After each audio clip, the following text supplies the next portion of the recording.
मूकं करोति वाचालं पङ्गुलङ्घयते गिरिं ଯତ୍କୃପାତମହଂ ବନ୍ଦେ ପରମାନନ୍ଦମାଧବମ୍। ଯାହାଙ୍କର କୃପା ମୁକକୁ ବାଚଳ କରି ପଙ୍ଗୁକୁ ପର୍ବତ ଲଙ୍ଘନ କରାଏ, ମୁଁ ସେହି ପରମାନନ୍ଦ ମାଧବକୁ ବନ୍ଦନା କରୁଅଛି। ଶ୍ରୀକୃଷ୍ଣ କହିଛନ୍ତି, ପାଖରେ ଛିଡ଼ା ହୋଇ ଭରସା ଦେବାକୁ ଲୋକ ନାହାନ୍ତି, ସାମ୍ନାରେ ଛିଡ଼ା ହୋଇ ବାଟ ଦେଖାଇବାକୁ ଲୋକ ନାହାନ୍ତି, କିନ୍ତୁ ପଛରେ ଛିଡ଼ା ହୋଇ ନିନ୍ଦା କରିବାକୁ ଲୋକଙ୍କର ଅଭାବ ନାହିଁ। ଏମିତି ଅନେକ ତଥ୍ୟ ଆସିବ। ଭିଡ଼ିଓକୁ ଲାଇକ୍ ସବସ୍କ୍ରାଇବ୍ କରନ୍ତୁ। ସର୍ବପ୍ରଥମେ ଆପଣଙ୍କ ପାଖକୁ ପହଞ୍ଚିବ। ବେଲ୍ ଆଇକନ୍କୁ ଦବାଇ ଦେଇ ସେୟାର କରନ୍ତୁ, ଯେପରି ଧର୍ମ ସଂସ୍କୃତି ବିଷୟରେ ସମସ୍ତେ ଜାଣିପାରିବେ। ଚାଲନ୍ତୁ ଜାଣିବା ଶ୍ରୀମଦ୍ ଭଗବଦ୍ ଗୀତା ସାର ଶ୍ଲୋକ 4th ଅଧ୍ୟାୟ ଶେଷ ଭାଗ। ଜ୍ଞାନ ଯୋଗ। ଦ୍ରବ୍ୟଯଜ୍ଞସ୍ତପିଯଜ୍ଞ ଯୋଗଯଜ୍ଞସ୍ତଥା ପରେ ସ୍ୱାଧ୍ୟାୟ ଜ୍ଞାନଯଜ୍ଞଶ୍ଚ ଯତ୍ୟଃ ଷଷ୍ଠୀତ ବ୍ରତଃ। କେହି କେହି ଦ୍ରବ୍ୟଯଜ୍ଞ ଦାନ ରୂପକ ଯଜ୍ଞଶୀଳ, କେହି କେହି ଚନ୍ଦ୍ରାୟଣାଦି ତପସ୍ୟା ରୂପକ ଯଜ୍ଞ କରନ୍ତି, କେହି କେହି ଯୋଗ ରୂପକ ଯଜ୍ଞ କରନ୍ତି ଅର୍ଥାତ୍ ସମାଧି ପରାୟଣ, କେହି କେହି ଦୃଢ଼ବ୍ରତ ଯତି ବେଦାଭ୍ୟାସ ରୂପକ ଯଜ୍ଞ ପରାୟଣ, ପୁଣି କେହି କେହି ବା ବେଦାର୍ଥ ନିର୍ଣ୍ଣୟ ରୂପକ ଯଜ୍ଞ ସମ୍ପାଦନ କରନ୍ତି। ଅପାନେ ଜୁହତି ପ୍ରାଣଂ ପ୍ରାଣେ ପାନ୍ମା ତଥା ପରି ପ୍ରାଣପାନ ଗତିରୁଦ୍ଧ ପ୍ରାଣାୟାମ ପରାୟଣଃ ଅପରେ ନିୟତାହାରଃ ପ୍ରାଣନ୍ ପ୍ରାଣେଷୁ ଜୁହତି। ଅର୍ଥାତ୍ ପୁନଶ୍ଚ କୌଣସି ଯୋଗୀ ଅପମାନ ବାୟୁରେ ପ୍ରାଣବାୟୁକୁ ଆହୁତି ଦିଅନ୍ତି, ସେହିପରି ରେଚକ ଦ୍ୱାରା ପ୍ରାଣରେ ଅପାନକୁ ଆହୁତି ଦିଅନ୍ତି ଏବଂ ପ୍ରାଣ ଓ ଅପାନର ଗତି ନିରୁଦ୍ଧ କରନ୍ତି। କୁମ୍ଭକ ଦ୍ୱାରା ଏହିପରି ଭାବରେ ପ୍ରାଣାୟାମ ପରାୟଣ ହୁଅନ୍ତି। ପୁଣି ଅପରମିତା ହାରିଣୀଗଣ ପ୍ରାଣରେ ଇନ୍ଦ୍ରିୟ ବୃତ୍ତି ସମୂହକୁ ଆହୁତି ଦିଅନ୍ତି। ଏହା ମଧ୍ୟ ଏକ ପ୍ରକାରର ଯଜ୍ଞ। ସର୍ବେପ୍ୟେତେ ଯଜ୍ଞେ ବିଦୋ ଯଜ୍ଞେ କ୍ଷତ୍ରିୟ କଲଶଃ ଯଜ୍ଞଶିଷ୍ଟାମୃତ ଭୁଜୋ ଯାନ୍ତି ବ୍ରହ୍ମ ସନାତନମ୍। ନାନଂ ଲୋକୋସ୍ତ୍ୟ ଯଜ୍ଞସ୍ୟ କୁତୋନ୍ୟଃ କୁରୁ ସତ୍ତ୍ୱମ୍। ଅର୍ଥାତ୍ ଯାଜ୍ଞିକରଣ ଯଜ୍ଞାନୁଷ୍ଠାନ ଦ୍ୱାରା ନିଷ୍ପାପ ହୋଇଥାନ୍ତି ଯେଉଁମାନେ ଅମୃତ ରୂପକ ଯଜ୍ଞ ବିଶିଷ୍ଟ ଅନ୍ନାଦି ଭୋଜନ କରନ୍ତି, ସେମାନେ ସନାତନ ବ୍ରହ୍ମପଦ ଲାଭ କରନ୍ତି। କିନ୍ତୁ ହେ କୁରୁଶ୍ରେଷ୍ଠ, ଯେକୌଣସି ପ୍ରକାରର ଯଜ୍ଞାନୁଷ୍ଠାନ ନ କରେ, ତାର ଇହଲୋକ ମଧ୍ୟ ନାହିଁ, ବ୍ରହ୍ମାଦି ପରଲୋକ ତ ଦୂରର କଥା। ଆୟୁର୍ବେଦ ଶାସ୍ତ୍ରର ବ୍ୟବସ୍ଥା ମଧ୍ୟ ପେଟର 2 ଭାଗ ଅନ୍ନ ଏବଂ 1 ଭାଗ ଜଳ, 4th ଭାଗ ବାୟୁ ସଞ୍ଚାଳନ ନିମିତ୍ତ ଖାଲି ରଖିବାକୁ ହେବ। ମିତାହାରୀର ରୋଗ ମଧ୍ୟ କମ୍ ହୁଏ। ଶ୍ରୀ ଭଗବାନ ଅନେକ ପ୍ରକାରର ଯଜ୍ଞର ଉଲ୍ଲେଖ କରିଛନ୍ତି। କେବଳ ନିଜ ଦେହ କେନ୍ଦ୍ରିକ ନ ହୋଇ ଅନ୍ୟର ହିତକର କାହାରି କିଛି କର୍ମ ଜଣେ କରେ, ତାହା ଏକ ଅର୍ଥରେ ଯଜ୍ଞ। ଅନ୍ୟର ତୃପ୍ତି ନିମିତ୍ତ କିଛି ଅର୍ପଣ କଲେ ହିଁ ତାହାକୁ ଯଜ୍ଞ କୁହାଯାଇପାରେ। ପ୍ରତ୍ୟେକ ଆତ୍ମୀୟ ସ୍ୱଜନ, ପ୍ରତିବେଶୀ, ଦେଶବାସୀ ଓ ବିଶ୍ୱବାସୀ ପ୍ରତ୍ୟେକ ପ୍ରାଣୀ ପ୍ରତି ଯେଉଁ କର୍ତ୍ତବ୍ୟ ରହିଛି, ତାହା ଯଦି ସମସ୍ତେ ସମ୍ପାଦନ କରନ୍ତି, ତାହେଲେ ଭାବର ଓ ଦ୍ରବ୍ୟର ଆଦାନ ପ୍ରଦାନ ମାଧ୍ୟମରେ ସୁଖ ସ୍ୱାଚ୍ଛନ୍ଦ୍ୟ ଅବ୍ୟହିତ ରହେ। ଏହା ମଧ୍ୟ ଏକ ପ୍ରକାରର ବିଶ୍ୱଶାନ୍ତି ଯଜ୍ଞ। ଏଥିରେ ଅଂଶଗ୍ରହଣ କରିବା ସମସ୍ତଙ୍କର କର୍ତ୍ତବ୍ୟ।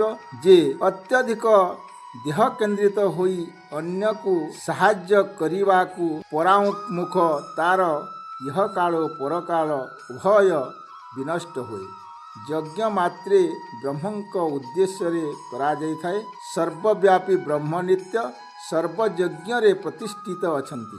ଏବଂ ବହୁବିଧା ଯଜ୍ଞ ବିତତା ବ୍ରହ୍ମଣୋ ମୁଖେ କର୍ମଜାନ୍ ବିଦ୍ଧି ତାନ୍ ସର୍ବା ନେବଂ ଜ୍ଞାତଂ ବିମୋକ୍ଷ୍ୟସେ। ବ୍ରହ୍ମ ମୁଖରେ ଅର୍ଥାତ୍ ବେଦରେ ଏହିପରି ଭାବରେ ବହୁ ପ୍ରକାରର ସୌତଯଜ୍ଞ କରିବାର ବିଧାନ ରହିଛି, କିନ୍ତୁ ଏ ସମସ୍ତ ହିଁ कर्मज अर्थात कायिक वाचनिक एवं मानसिक त्रिविध कर्मरु समुद्भूत एही प्रकारर ज्ञान लाभ करी संसार बंधन मुक्त हेब।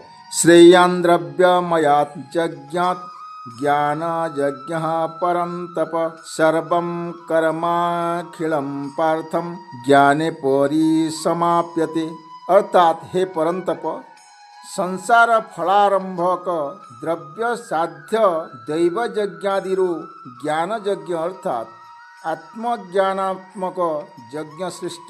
कारण फल सहित समस्त प्रकारर अखिल कर्म आत्मज्ञान ही परिसमाप्ति होइथाए। जे एही समुदाय कर्मर उद्देश्य मन भितरे पूर्वरु जो शक्ति रहिछि ताहाकु प्रकाश करिबा जीवात्मार जागरण। तद्विद्धि पणिपातेन परिप्रश्नेन सेवया उपदेक्ष्यन्ति ते ज्ञानं ज्ञाननस्तदर्शिनः यज्ज्ञात्मान पुनः मेवं जास्यसि पांडव येन भूत्वान्यशेषाणि द्रक्ष्यस्वात्मन्यथो मयि। अर्थात भगवान उक्त प्रकार आत्म ज्ञान लाभर उपाय कहउछन्ति। गुरुचरण रे दंडवत प्रमाण द्वारा आत्म अनात्म विषयक नाना प्रश्न मु किए, संसार बंधन कौन, सेथिरु मुक्तिर उपाय बा कौन इत्यादि प्रश्न द्वारा एवं गुरु सेवा द्वारा सेही ब्रह्म ज्ञान लाभ करा जाए। श्रोत्रिय ओ ब्रह्मज्ञ गुरु तुमको सही ज्ञान उपदेश करिवे। हे पांडव, एही ज्ञान लाभ कले तुमे पुनराय एभली बंधुबद्ध जनित मोह प्राप्त हेब नाही। कारण एही ज्ञान लाभ हेले तुमे जीव समूह को अभेद रूपे निज आत्मारे एवं परे सर्व जीव को मो ठारे अर्थात परमात्मांक ठारे निर्विशेष रूपे देखिबाकु पाइब। अपि चेदसि पापेभ्यं सर्वभ्यः पापकृतं सर्वं ज्ञानप्लवेनैव वृजिनं सन्तरिप्यसि। अर्थिध्यासि समिद्वेग्नि भस्मसात् कुरुतेऽर्जुन ज्ञानाग्निः सर्वकर्माणि भस्मसात् कुरुते तथा।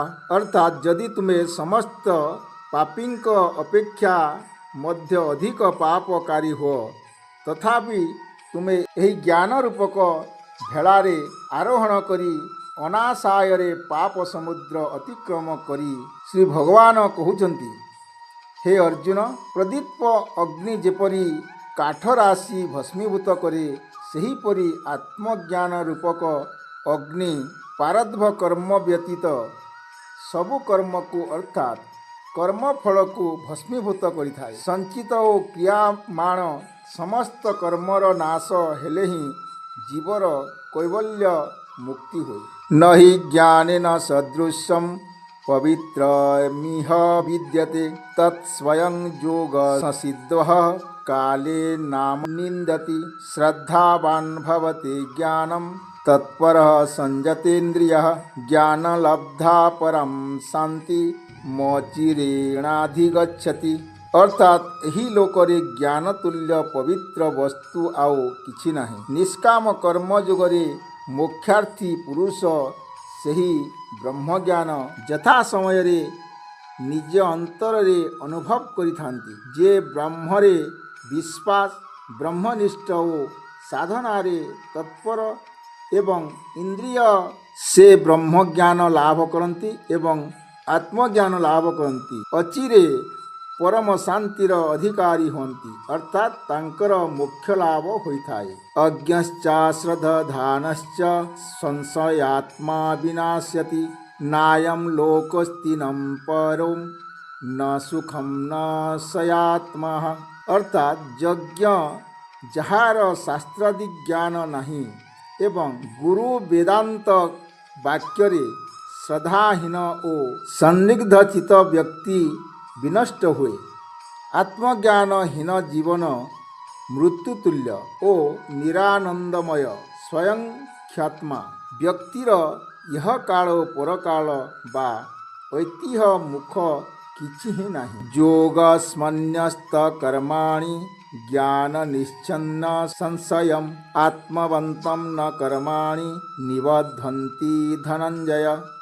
तस्मात् ज्ञान समुत्तमं हृतस्तं ज्ञानासिनात्मः छिभ्येनं संशयं योगात्माति सोष्टतिष्ठ भारत। अर्थात निष्काम कर्म जोग द्वारा जहाँकर कर्मफल ईश्वरଙ୍କ ଠାରେ अर्पित होइछि, आत्मज्ञान लाभ फलरे जहाँकर समस्त संशय छिन्न होइछि, एही भली आत्मवान धीर पुरुषକୁ कर्म समूह अवध करि पारे नाही।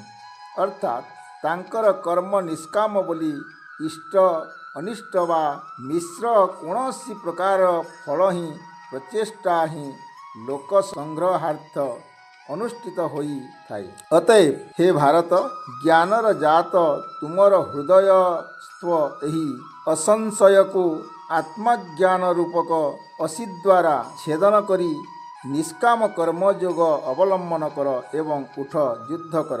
भगवान श्री वेदव्यास रचित लक्ष्य श्लोकात्मक श्री महाभारतर भीष्म पर्व अंतर्गत श्रीमद् भगवद गीता रूपक उपनिषदरे ब्रह्म विद्या विषयक योगशास्त्र श्रीकृष्ण अर्जुन संवादे ज्ञान योग नामक चतुर्थ अध्याय समाप्त। हरिओम तत्सत्। आपण श्रीमद् भगवद गीता सार श्लोक जानीपारे पर भिडियो रे। मु केशव चंद्र जाल यादव। गीता हूँ ज्ञानर मुख्य केन्द्रबिंदु, सच्चा सनातनी हिंदू। जय श्री कृष्ण।